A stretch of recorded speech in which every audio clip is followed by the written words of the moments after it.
Hi, my name is Ariana. I'm 14. I want to share with you my story about survival in extreme conditions.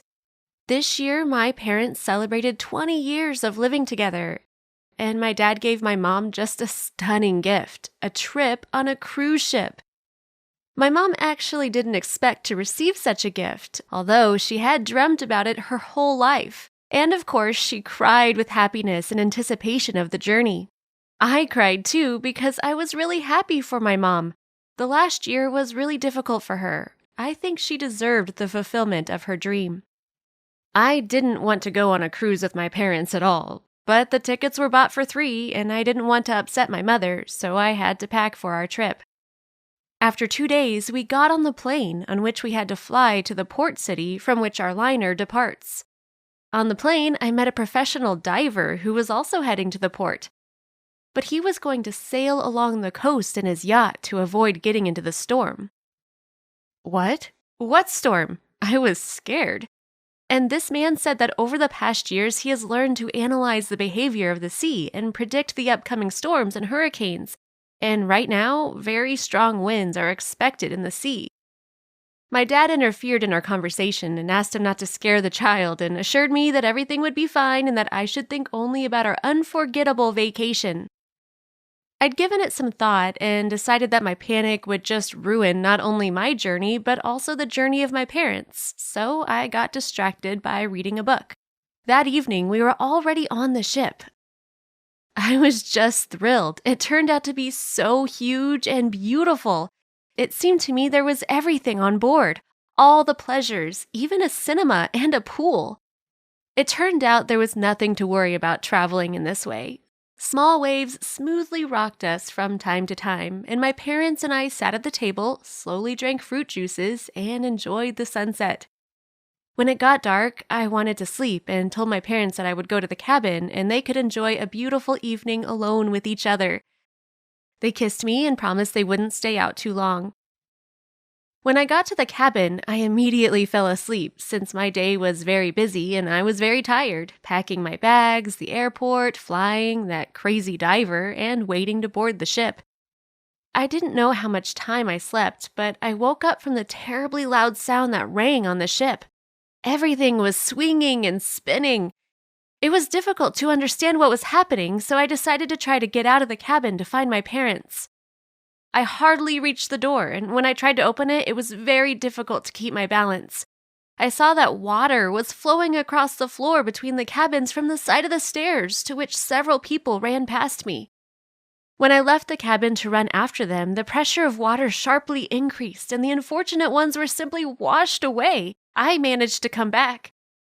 I started to panic. What's happening? Where are my parents? What should I do?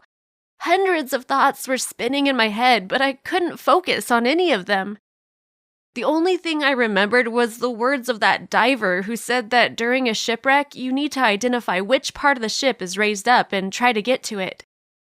During the panic, it was difficult to determine, but after looking out of the cabin and looking at the movement of water, I assumed that I needed to go from the right side of the ship to the left and try to get to the stairs from which the water was flowing. Although I realized that this can be very dangerous if there is again a large pressure of water which washes away everything in its path. I quickly took my backpack with me. I put a small bottle of water, cookies, and a can of Pepsi from the minibar. I didn't know what was waiting for me. After a couple of minutes, I was in the cabin next to the stairs on the left side. It was impossible to move further. Water completely filled the lower part of the ship. The cabin was flooded below, and an air pocket was formed from above, so I climbed to the upper tier of the bed, and this became my hope of salvation, even though I knew I'd probably have enough air for just a few hours. I had a terrible headache. I felt a lot of pressure in my eyes and ears. I thought about my parents and hoped that they were saved, and soon the help would come for me too. Soon the lights went out, and darkness fell. I tried not to lose heart. I mentally recalled various poems from the school program, sang songs, and talked with myself aloud to keep my sanity. In the dark, I couldn't tell the time. I think I sometimes fell asleep, but I can't be sure of it. The drinks and cookies were very useful to me because at times I felt hunger and thirst. but I didn't know what was going to happen to me, so I tried to save the food as much as possible. Slowly, I began to realize that I didn't have enough air. I was afraid to panic so I wouldn't waste the rest of the oxygen. I tightly closed my eyes and slowly counted out loud, starting from 1,000 in the opposite direction. It distracted me from unpleasant thoughts. After some time, I heard some kind of noise. I wanted to start knocking on the wall, but what if it was my imagination? I had to save energy and oxygen in case I knew for sure that someone came for me. Soon, again, I heard a noise and saw a thin ray of light coming from the side of the stairs. It was necessary to act. I started pounding on the wall with an empty Pepsi can, and after a few minutes, I saw a diver who swam to my cabin. He said that everything was okay and he would sail away and I would begin to count. Before I got to 100, he would return with the help and equipment that was necessary to pull me out. 73, 74, 75... And here it was, the long-awaited help. There were 2 divers with a protective suit, mask, and scuba gear. I was quickly instructed on how to behave going up, how to use scuba gear, and told about the signs of divers, or rather about the meaning of their signs. We climbed very slowly, I think for ages. I didn't think I was so deep underwater. My eyes were hurting from the sunlight, so they put sunglasses on me. Rescuers helped me get on the boat that took me ashore, and then I was taken to the hospital by a helicopter where my parents were waiting for me.